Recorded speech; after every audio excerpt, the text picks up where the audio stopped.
ఉండే దాన్ని ఇప్పుడు పట్టుకొని ఏమంటుడు ఆయన ఇక్కడ యూకే సిటిజన్ ఆయన ఇండియా సిటిజన్ కాదని కోర్టులో వేసిండు. ఎన్ని రోజులు రా బాబు ఈ పని నీది నాకు అర్థం కాదు. డైరెక్ట్ ఎలక్షన్లో గెలిచే నీకు దమ్ము లేదు. కేవలం బ్లాక్ మెయిల్ చేసి రాజ్యసభ తీసుకోవాలి, లైమ్ లైట్లో ఉండాలని రాహుల్ గాంధీ ఎప్పుడైతే కన్యాకుమారి నుంచి కాశ్మీర్ వరకు నడిచిన తర్వాత ఆయనకు ఒక మంచి ఆలోచన వచ్చింది. దేశంలో ఎవరికి రాలే, ఏది 1931లో అయింది క్యాస్ట్ వైజ్ సెన్సస్. ఆ తర్వాత ఎవరు చేయలేదు. 77, 78 ఏళ్ళలో వస్తున్నాం మేము స్వాతంత్రం వచ్చి. దేశం స్వాతంత్రమైనా మమ్మల్ని ఎవరు అడిగేటోడు లేడని తెలుసుకున్నటువంటి రాహుల్ గాంధీ రైతులను కలిశాడు, నిరుపేదలను కలిశాడు, నిరుద్యోగులను కలిశాడు. We come to the power, wheel conduct caste wise census అన్నాడా లేదా?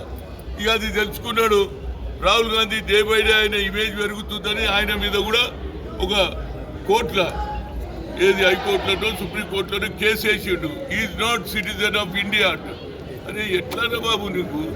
ఇందిరాగాంధీ మనవడు, రాజీవ్ గాంధీ కొడుకు, సోనియా గాంధీ కొడుకు. అరే ఇదేమి నాటకం నాకు అర్థం కాదు. గతంలో జయలలితను కూడా నువ్వు ఇదే బ్లాక్ మెయిల్ చేస్తే ఆమె ఒప్పుకోలే. ఆమె మీద కూడా కరప్షన్ చార్జ్. ఇదే పని అంది, పని ఏం లేదు. Is blackmailer. Rahul Gandhi మీద ఏదైనా చిన్నదిగిన వస్తే యావత్ భారతదేశంలో ప్రతి పౌరుడు, ప్రతి స్త్రీ తప్పనిసరిగా ఆయన భారతదేశ పౌరుడే.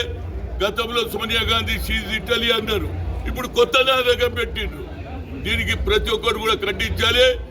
ఈ విధమైనటువంటి కోర్టులో కేసు వేసి రోజు పేపర్లు ఏమొస్తుందో దాంతో ఆఖరికి కాంప్రమైజ్ అయితే మేరకు రాజ్యసభ దేవు కాదు. కబ్ తక్ లోకు దోకా దేతారే భయ్. కనుక రాహుల్ గాంధీ తప్పనిసరిగా కులగల రేపిస్తాడు. దానికి మనం అందరం రెడీగా ఉండాలి. అదేవిధంగా మా పొన్న ప్రభాకర్ బీసీ మినిస్టర్గా కులగానే మొదలు పెట్టండి. ఎందుకంటే మొదలు అసెంబ్లీలో బిల్ పాస్ చేసిరు కదా, 150 కోట్లు ఇచ్చిండ్రు కదా. కనుక తొందరగా మొదలు పెట్టమంటున్నాడు. ఎందుకంటే ఇలాంటి అవకాశం మళ్ళీ రాదురా బాబు. రాహుల్ గాంధీ చెప్తున్నాడు, ఒక నాయకుడు ఆయన మీద ఉన్నటువంటి భక్తి శ్రద్ధతోటి మనం అది చేయగలిగితే రేపు ఆయన పార్లమెంట్లో బిల్లు పెడితే అందరి దగ్గరికి పోతా. ఆల్ ఎంపీ ఇంతలో ఐఐటి ఐఏఎంలో అప్పుడు పొన్న ప్రభాకర్ మధుయాజ్కి చాలా మంది కూడా ఉండేది ఆ రోజుల్లో ఎంపీ.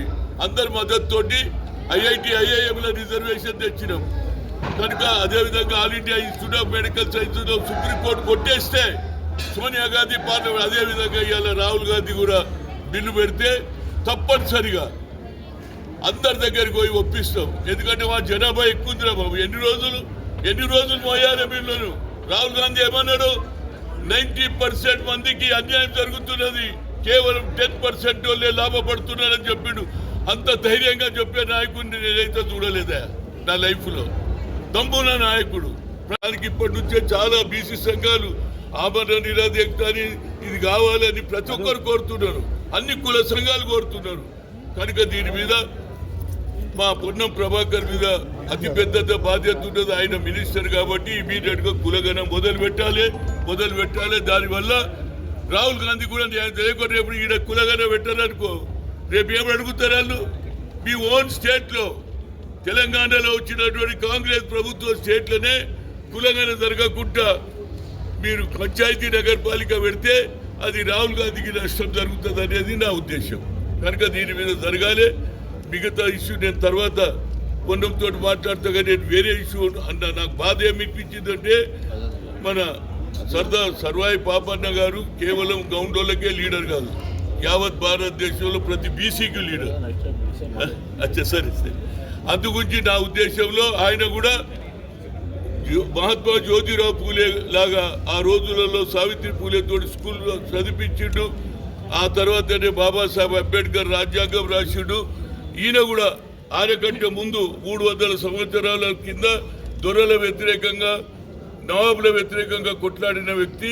అలాంటి వ్యక్తి ఇవాళ జనంలో వచ్చిందంటే మన వాళ్ళు కూడా ఆ విధంగా తయారు కావాలనేదే నా ఉద్దేశం. Thank you.